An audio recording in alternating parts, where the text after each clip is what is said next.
What's up everyone? It's been a while. My name is Brad Davis with futureproofhomes.ai, where we build private AI-powered voice assistants for the smart home. Today is a big day because today we go beyond the PCBs and the dev kit and we head into the realms of industrial design, mechanical engineering, and sound acoustics. So without further ado, please meet the new Satellite1 smart speaker enclosure.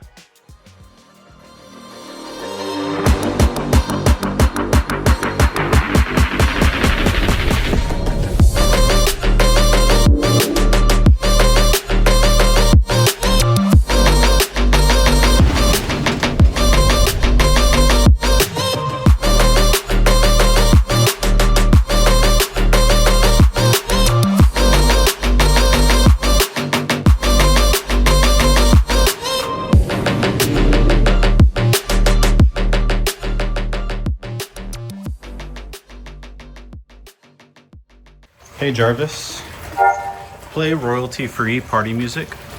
I've started playing royalty-free party music on the gray mesh speaker in the back patio. Enjoy.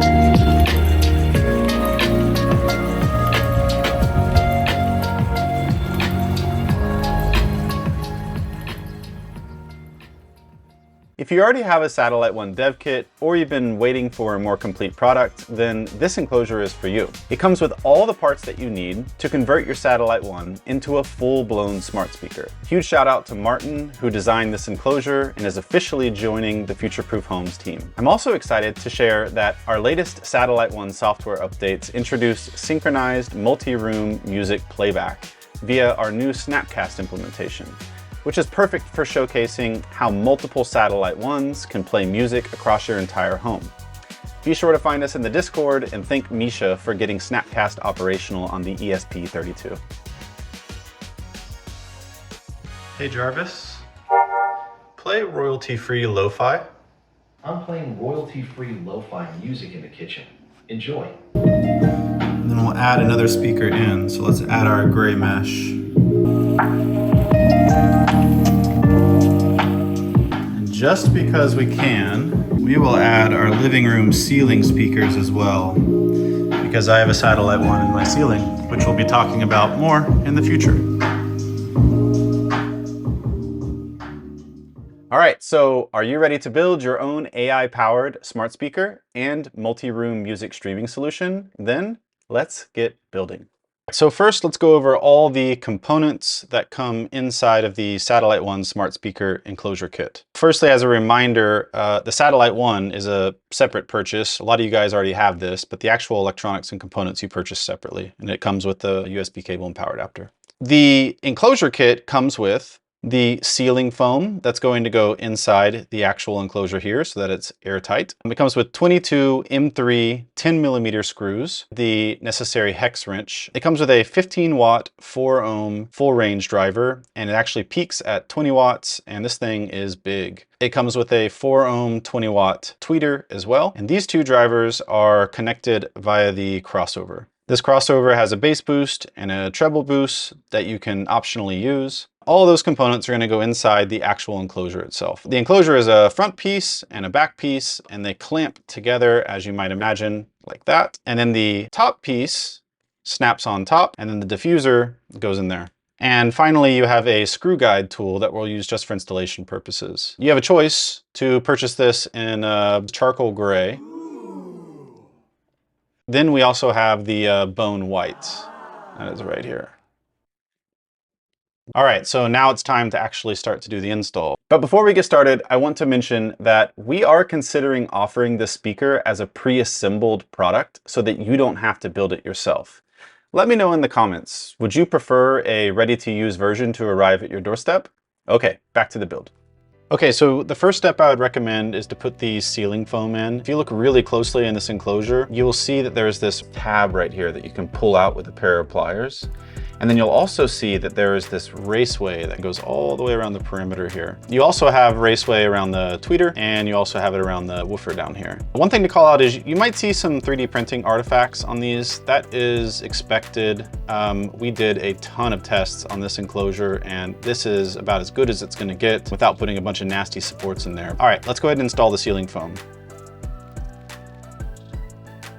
All right, so my ceiling foam is all installed now, and you'll have a little bit left over after you do this, because as a final step, you'll actually see that there is a raceway down here. So you'll be able to put your ceiling foam around there so it doesn't slide across the table. Next steps are pretty obvious. We're gonna take our drivers, line up the screw holes. I like to put my subwoofer upside down, and that's where the terminals are facing up. I also like to take my tweeter and put those terminals north and south. I just think that makes it a little easier for speaker cable routing. So now I'm gonna go ahead and grab my screws, and I'm going to screw these in. Okay, so I've got this screw in there. I'm gonna cheat. If you guys want, you may want to invest in an electric screwdriver. I'll put the link in the comments. These are really nice. Loosely get your screws in place first, and then go back around and tighten them through. When you're screwing these in, you want to screw in, relatively tight. Don't go crazy, but at some point you're going to feel the screw really locking down.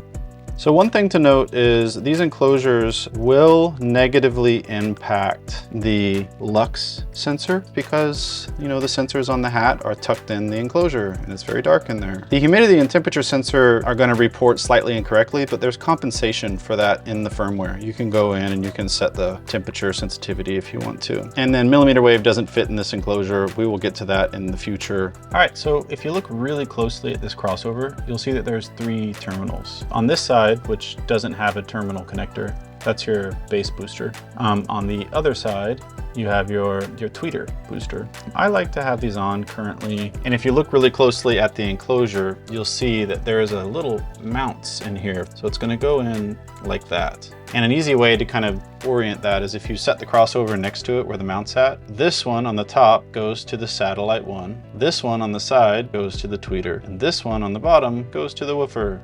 Go ahead and screw your cables in. You'll need a little Phillips head screwdriver. If you look closely after it's slid in there, you'll see that there's 2 holes at the top. So let's go ahead and screw that in. Now we're going to attach our speaker cables. After that's done, you're only gonna have 1 cable dangling, and that is the Satellite1 cable. The next step is attach screws to 1, 2, 3, 4, 5, 6, 7 screws. And actually, you don't screw in the bottom screw. This is where your screw guide comes into play. When you put your screws in, you only want to put them in 70% of the way. And so you're gonna screw in your screw all the way until it gets to that screw guide, and it'll leave that screw hanging out just a little bit. All right, so if you look at those screws around the edge, you'll see they're all kind of equidistant, sticking out at the same length. We don't have this in the kit, unfortunately, but if you want to get fancy, you could put some polyfill inside here. I'm gonna go ahead and leave mine out, just like you guys probably will. We're gonna go ahead and take our back piece here, and you kind of line it up like you're hanging a picture, right? So the screw head is gonna go in there. So I'm gonna kind of hold this in a decent spot there.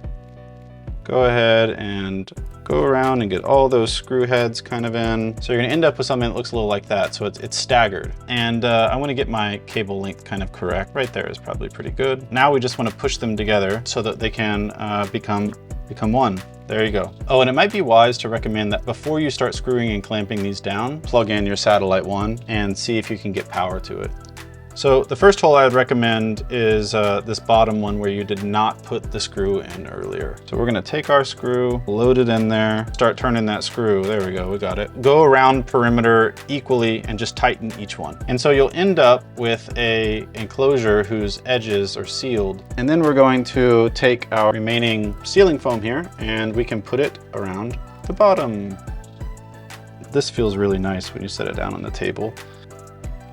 Okay, so now it is time to take our Satellite1 dev kit, which many of you already have. You take your core board, which is the rectangle one, and you connect it into the round board here. Push it real tight, and you'll see the pins kind of poke out on the top there. Connect in the JST-XH connector and put it right there. And so your headphone jack will face out the back. Take your last 4 screws, And those screws are going to drop in. Yeah, tightening it by hand is probably a good idea. You just kind of want to get that screw cap down on the PCB, but not super tight. All right, there you go. Take our top piece here. That lines up with the headphone jack, and you just snap it on.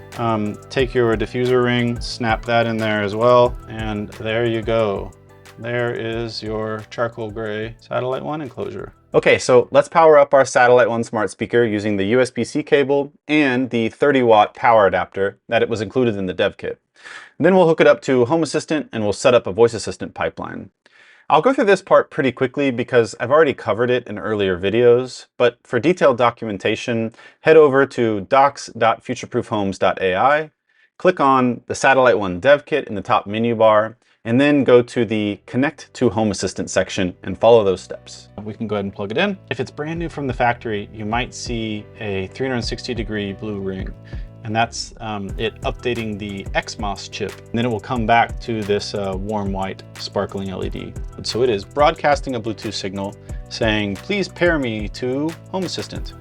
Then you install the mobile app on your phone, the Home Assistant mobile app, and this is my dashboard. And from there, you can go to Settings and go to Devices and Services and scroll through this slowly, and you'll see that there is a Satellite1 right here. I'll click Add. And it says, type in your Wi-Fi credentials. So I'm gonna go do that now. And now you can see it's asking me to press the action button. So that's this round button here. So I'll press that. So there we go, we've connected to Wi-Fi. Your Satellite1 might be outdated from the factory, so it'll automatically pull down the latest firmware. And this latest firmware has Snapcast built into it, and we're gonna play with that in just a moment. So we can stream music throughout all the Satellite1s in our home. And then it wants you to set up your pipeline. So I called it Satellite1 Gray Mesh, and we're using the, hey, I won't say it, wake word, my preferred pipeline, which currently is connected to Google for demonstration purposes. So now inside Home Assistant, you go to ESP Home, Gray Mesh speaker right here. So you can see my adjusting the volumes, the humidity of the room, temperature of the room. You could, change your LED color if you wanted to. And you have 2 wake words now. So if you want to, you could set one wake word for yourself, another one for your wife, or maybe the other wake word is assigned to a separate pipeline that speaks a different language. Or go and read the documentation to learn more. Now we can talk to our Satellite1. Hey Jarvis, tell me a short joke. Why don't scientists trust atoms? Because they make up everything. All right, so now it's time to hear our Satellite1 smart speaker play some music. First, we'll stream music to one speaker, and then we'll stream to multiple speakers, and eventually we'll set up 2 speakers as a stereo pair with left and right channels. To do this, you need a Snapcast server running inside your home. And so we're going to achieve this by using the open source Music Assistant software, which can run a Snapcast server inside of it. So if you head on over to docs.futureproofhomes.ai, click on the Satellite1 dev kit in the top menu, and then look over and click on the Streaming Music section. All your instructions to set up Music Assistant and get Snapcast going are there. All right, let's do it. You'll see that there's a big Install Music Assistant button. So I've already installed it, and on the top right-hand corner, if you click on Settings, first you'll want to add a music provider. Spotify or SoundCloud or Tidal or, man, Music Assistant has done an awesome job with all these music providers. Then go down here to Add Player Provider. We're going to select Snapcast. You don't need to change any of the default settings. Just go ahead and click Save. So this is now running the Snapcast server inside the Music Assistant platform. So you'll immediately be able to go into this speaker icon up here, and you'll see all your Satellite1s just start connecting in. Now, here's the most recent Satellite1 that we set up, and you can click on the 3 dots here and go to Configure and give it a custom name. So I'll call it Satellite1 Gray Mesh. Click Save. While you're in here looking at your speakers, I highly recommend clicking on the 3 dots and going to Open DSP Settings and turning on your DSP. I'll turn my gain up. Let's do 4 decibels. Bass, sure, 3.5 approximately. Now, these DSP settings are really going to help the Satellite1 speaker sound a lot better. However, when you group multiple Snapcast speakers together in Music Assistant, your DSP settings get ignored and not shared across all the speakers. In the short term, we're going to try and submit a PR to Music Assistant that we hope can solve this. And in the medium term, we're aiming to have the gain and EQ control inside the actual Satellite1, so you'll be able to control it from the ESP Home user interface. So stay tuned for that. Okay, so now we're going to click the home icon to go back to the Music Assistant dashboard, and you'll see all your speakers up here. So I'll select my gray mesh speaker, and I'll play one of these royalty-free songs that I've gotten my hands on. All right, so it's now playing through the gray speaker. I'll crank the volume all the way up. And I mean, this bass is intense. It's respectable, really. Pretty good. All right, so let's turn that down. What I want to show us is, with this playing, you can go click on this speaker icon down here. And if you click on this dead area, you can kind of expand and collapse all the other Satellite1 or group speakers in your home. So I'll add the white mesh speaker in. And now you see it says gray mesh +1. 2 speakers. I'm going to go ahead and turn this down. Let's remove the white speaker out of the group. And the next thing I want to show us is, if you go into Music Assistant settings and you click on your speakers here, you'll be able to add a group player. I'm going to select Snapcast, call it Zebra Speaker Set, because it's my white and black speaker. So I'll add my gray mesh and my white mesh into it. I don't want to make it dynamic, because I'm going to kind of like lock these two in place, kind of pair them together. I'll say save. So now I have this new Snapcast group speaker here. And before I play music on these, I'm going to go into Home Assistant here, and I'm going to go to Settings, Devices and Services, and then ESP Home. And in my gray mesh speaker, set the speaker channel output to right. And then I'm going to go find my white speaker, and I'll set that to left. Oh, and really important, if you hear any distortion in your speaker, it's probably because you're underpowering your Satellite1, and these speakers need a lot of power.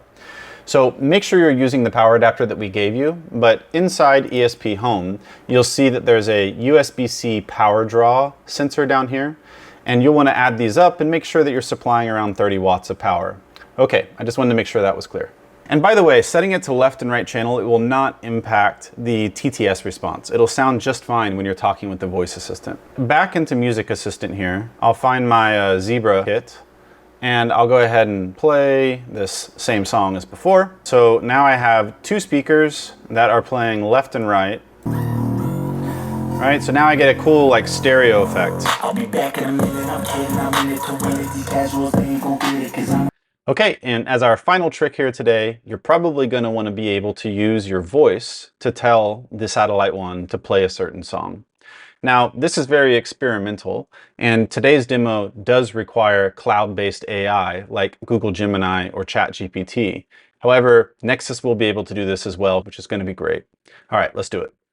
Okay, so inside Home Assistant, go to your Settings, Devices and Services, add the Music Assistant integration. If you've done that, you'll be able to go in and see all your Satellite1 speakers in here. So go into the speaker and click on the actual entity itself, and make sure that it has a good name. Then go into Voice Assistants here, and you want to expose to Assist. If you want, you could give it an alias so that you have more human-friendly names, but you're going to want to experiment with naming these speakers correctly. The other requirement is that you are running an AI-powered conversation agent. So back in Home Assistant settings, go to Voice Assistants, and then here's all my pipelines, and you'll see this pipeline right here is my preferred pipeline that I call AI Cloud Demo. And if you look closely, this is using a conversation agent called Google AI Conversation. So if you're using the Google AI Conversation or ChatGPT, for example, this will begin to work.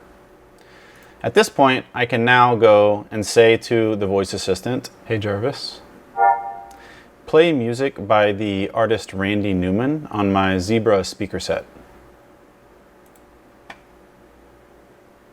I'll play music by Randy Newman on the Zebra speaker set. There you go. "Hey Jarvis, stop the music, please." I've paused the music on the Zebra speaker set. Okay, that's it for today. Head on over to futureproofhomes.ai to get your Satellite1 smart speaker and dev kit. Join us in Discord to talk with the community. And if you are here waiting for updates to in-ceiling installations or our very exciting Nexus AI base station, then stay tuned for early 2026. Until then, have a happy holidays and remember, your home, your voice, your AI. See you guys soon.